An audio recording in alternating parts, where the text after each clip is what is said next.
Copper tariffs and the silver short squeeze.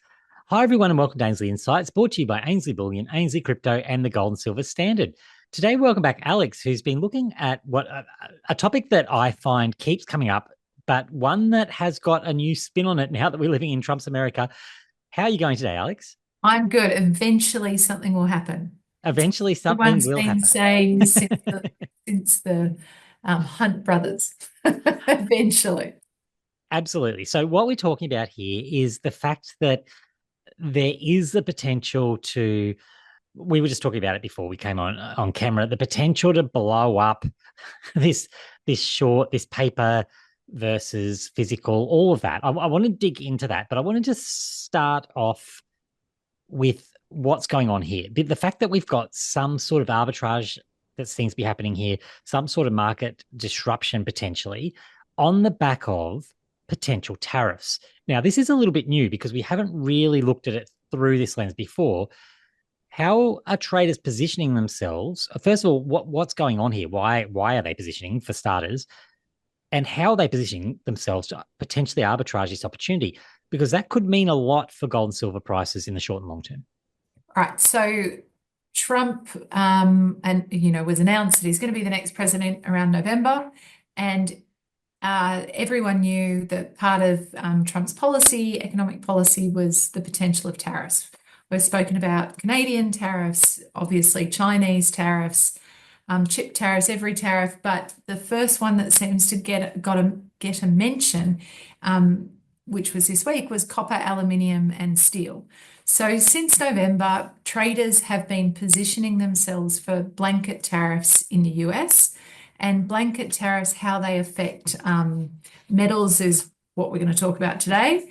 And so interestingly, this week, copper, aluminium, and steel got announced. So what's been going on since people think that there's going to be tariffs is there's been a mass movement of metal into the US, because if you bought copper for $10 a kilo back in November, and there's going to be a 10% tariff by February, then it's going to cost you $11. So everyone's been moving metal to the US, which has been interesting. What the reaction has been is prices have been climbing, but when the tariff actually got announced this week, copper prices worldwide dropped because tariffs are bad for trade. And so copper, the bellwether of metals, dropped on the news. Now, at this point, there's been no talk of silver and gold tariffs from Trump, but the speculation over the last 3 months has definitely been there. So for the last 3 months, over 6 weeks, December to January, there was something like 15 million ounces of silver moving from the LBMA vaults to the COMEX vaults, which are in the US, so to avoid tariffs. So if a tariff is announced, what will that do to silver and gold? Will it do the same thing to copper? I don't think it will, but there's a lot of conjecture, speculation as to what Trump is going to do next, and it is causing markets everywhere to go haywire.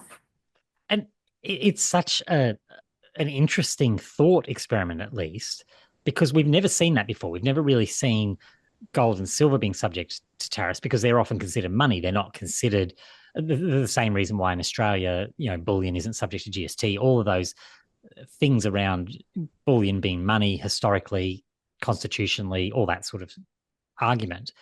But this is a different world that we're living in. These things can happen. And even if it is just a remote possibility, it's something that you have to think about, because you would imagine that's going to completely change the dynamic, which gets me to I know this is a topic that people have been talking about for a very long time, that particularly in silver, the price has been suppressed. And you have a whole range of arguments around this, from the conspiratorial, that it's an active process that people are doing to keep the price of silver low, to people saying, well, that's just how the markets work. But you were highlighting to me that really there is potential here for a massive squeeze on the back of this, that really stems back to this idea that the metals that are held on these exchanges, there are paper contracts multiples higher than the physical that's actually there.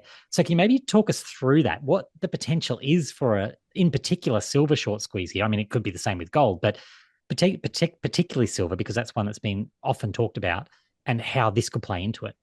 Yeah, so we consulted ChatGPT on this one before we came on because we couldn't remember quite what the number was. But COMEX has most of the short, long sort of silver contracts, and it holds 28 contracts silver as of June 2023 per ounce of silver. So if you can imagine a tariff is suddenly introduced on silver, and you've got 28 contracts for every one, what is going to happen is all of those short contracts, people are going to suddenly open longs against it. So they're going to force delivery of the 28 to 1 ounces. So what that ultimately means is a lot of silver needs to be found very quickly, and they will be paying, 10%, potentially 10% tariffs on the way in.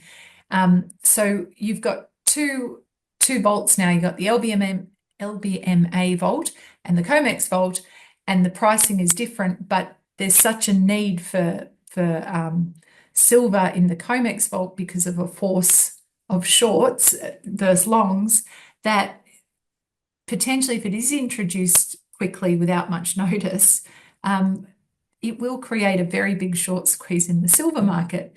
That being said, people have obviously been sending a lot of metal over there right now.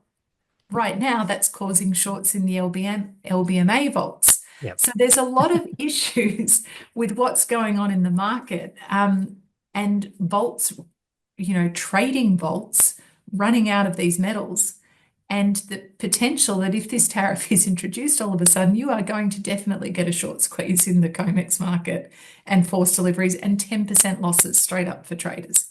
So you don't want to be in a short right now. Absolutely not. But even just thinking about how delivery happens there, when you're talking about numbers that are that high of a multiple, we know there's a silver shortage anyway. Like that will just, who knows where the price can go there, because it's such a small market. I think that's why it's probably more of an issue than the gold market, because the same thing happened in the gold market. There is, relatively speaking, plenty of gold around. It would still push the price higher, but like we could be talking a massive spike in that scenario, particularly, like I said, if it was suddenly announced. But to be honest, even if it was announced saying we're going to do that in 6 months, it would be fascinating to see what the price did, because there's just not, the silver is just not there. Like the physical silver is just not available to cover. When you were talking, what was the number, like 16 or something like that? Gold 16 to 1. Oh, 28. Yeah. So yeah, that's massive. Like that's a lot to find. That's 3,000%. Not what I'm predicting the price will do, but 3,000% more silver needed. Well, you heard it here from Alex. She's not predicting the price to do that. Multiples on that. So multiples on 3,000% silver going straight up. Oh my God. Precious metals versus the industrial reaction, though. That you said that copper in that scenario fell because of the fears of the trade war. But from that dynamic that you've just described, gold and silver often would rise during the economic uncertainty anyway, but also when we've got that potential squeeze situation in the background. You could see a divergence there between the physical and the precious metals. I suppose my question... Whenever there's an economic slowdown, there's a divergence. Silver suddenly becomes a precious metal, not an industrial. Yeah. And that was my question, really, like on silver, because we keep coming back to this idea: is silver the precious metal that it once was? Is it the industrial metal that's used in EV and all these other use cases? But I don't think silver's days are over in responding as a precious metal, particularly in this environment. No, as soon as COVID comes around or GFC comes around, silver is not seen as an industrial metal anymore. And, if you have a slowdown in copper or a price drop, which is what happens, well, copper's been in excess for the last couple of years. So copper production has, I believe, been in excess for what's been consumed. Silver's been in deficit for 4 years. So straight up, you've got a different dynamic. And if copper slows down, copper production slows down, and silver and gold are a byproduct of copper, so they're not really controlling the market because they're a smaller part of it. Yep, that makes a lot of sense. And obviously, the copper market is substantially different in that regard to It is industrial, and it's because it is only a industrial, grain and it's the production is completely different. It's a whole different story. If we go silver, palladium, and platinum are the three industrial metals that suddenly become precious metals when things change. yes, Gold is always a precious metal, jewelry, a little bit of industrial, but the other three will switch depending on they'll go down more, as we know, when things are good, and gold will stay.